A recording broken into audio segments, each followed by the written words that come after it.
Assalamualaikum warahmatullahi wabarakatuh. Perkenalkan, nama saya Moeri Yustitia.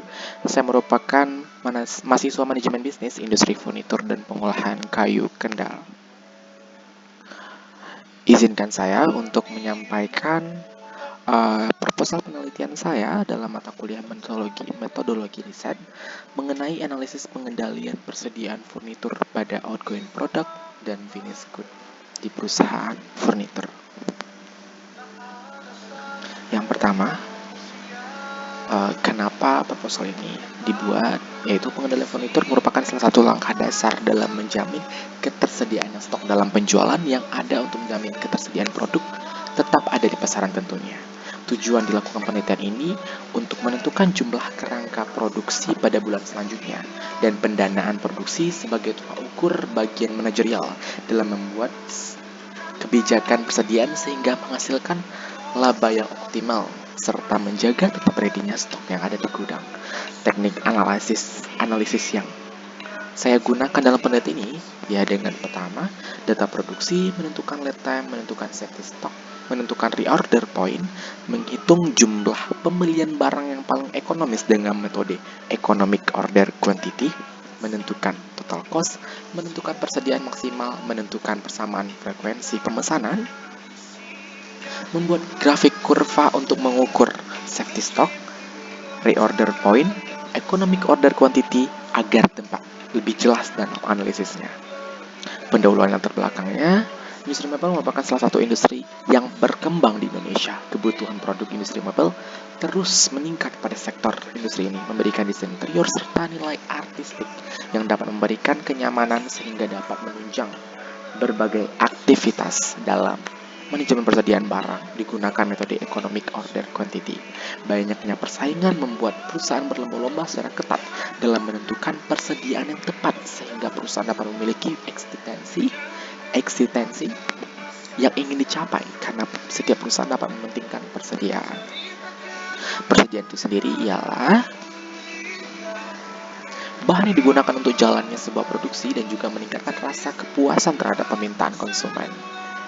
Tujuannya untuk menentukan capaian efektivitas persediaan produksi, menentukan safety stock, frekuensi pemesanan dari order point, untuk memenuhi kebutuhan dan permintaan konsumen dengan cepat, untuk menjaga kontinuitas produksi, dan menjaga agar perusahaan tidak mengalami kehabisan persediaan yang mengakibatkan terhentinya proses produksi. Serta yang terakhir, tujuan persediaan ialah mempertahankan bila mungkin meningkatkan penjualan laba perusahaan. Adapun jenis-jenisnya, yang pertama persediaan bahan mentah, yaitu bahan-bahan mentah, material lain yang digunakan pada saat produksi. Yang kedua, komponen-komponen rakitan, di mana akan ada proses juga setelah ini. Yang ketiga, bahan-bahan pembantu atau penolong atau supplies. Yang keempat, persediaan barang dalam proses atau outgoing product, di sini yang saya analisis. Dan yang terakhir, persediaan barang jadi atau finished good. Jenis-jenis strategi persediaannya ada yang pertama, economic order quantity. Yang kedua, material requirement planning. Yang ketiga, persediaan minimum maksimum. Bisa dilihat sendiri penjelasannya. Di mana EOQ itu untuk menentukan kuantitas pesanan persediaan yang meminimumkan biaya langsung penyimpanan persediaan sehingga biaya kebalikannya pemesanan persediaan. MRP itu sendiri dirancang khusus untuk permintaan bergelombang. Tipikal pemetaan tersebut independen, minimum maksimum, di mana persediaan maksimal ini dikembangkan banyak pemikiran untuk menjaga kelangsungan operasinya.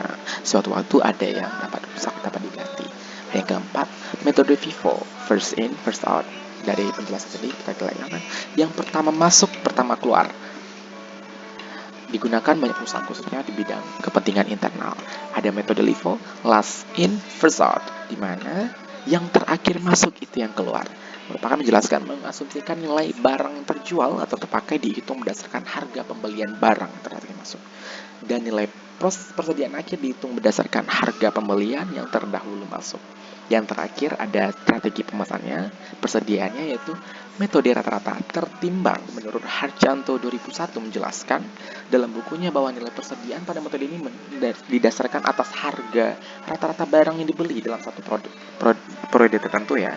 Berdasarkan teori di atas dapat disimpulkan bahwa metode persediaan rata-rata tertimbang menghitung persediaan melalui harga pembelian dari suatu periode tertentu. Ini metode penelitian yang akan saya lakukan ketika proposal penelitian ini diajukan. Yang pertama, metode yang saya gunakan untuk memastikan jumlah persediaan pada kedua jenis persediaan ini ialah dengan mengandalkan uji kuantitatif pada datanya dengan perhitungan EOQ, MRP, dan safety stock.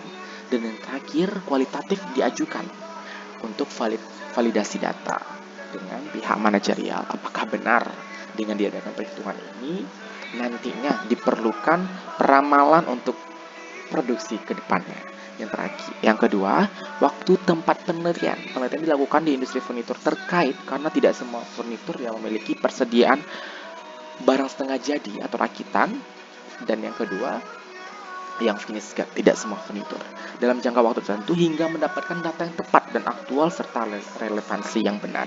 Informannya yaitu industri furnitur terkait yang memiliki terkaitan dengan judul penelitian ini dikarenakan tidak semua industri furnitur memiliki produk outgoing finished product untuk diletakkan pada sistem informasi persediaan furnitur. Sumber data yang saya ambil di sini Premier yang dapat dikumpulkan oleh peneliti secara langsung dari sumber, dan yang kedua sekunder dari jurnal instansi maupun dari pihak-pihak terkait tentunya. Metode yang saya gunakan perhitungan EOQ, MRP, dan mendapatkan informasi yang valid sehingga dibutuhkan wawancara dengan pelaku industri furnitur terkait. Hasil dan pembahasan nantinya dicapai. Teknik pengumpulan data digunakan menggunakan data penjualan atau data persediaan pada 6 bulan terakhir dengan teknik kuantitatif bersifat objektif dan kualitatif untuk bersifat relevansi. Berikut data produk furnitur pada perusahaan A, di mana menyimpan furnitur yang dibedakan menjadi dua jenis, outgoing product dan finished product. Berikut pertanyaan-pertanyaan yang akan ditanyakan sebelumnya dibutuhkan wawancara dengan pihak manajerial perusahaan. Kesimpulannya nantinya apabila penelitian ini dibuat oleh penulis dapat disimpulkan juga bahwa untuk mengambil keputusan pada bagian manajer dibutuhkan adanya pengendalian persediaan ini untuk mengurangi kelebihan stok pada gudang dan menentukan peramalan kemungkinan penjualan produk pada bulan depan dan penjualan berikutnya. Ini merupakan referensi yang saya dapatkan untuk mendapatkan teoritis ilmu dasar untuk basic dari pengajuan proposal saya. Sekian dari saya. Wassalamualaikum warahmatullahi wabarakatuh.